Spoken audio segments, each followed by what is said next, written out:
Hello student, আশা করি ভালো আছো।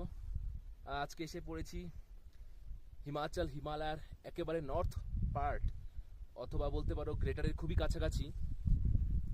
তো তোমরা আমার ব্যাকগ্রাউন্ডে দেখতে পাচ্ছ হিমবাহের কার্যের ফলে সৃষ্ট 4 থেকে 5টি ভূমিরূপ খুব সুন্দরভাবে ভিজিবল হয়েছে।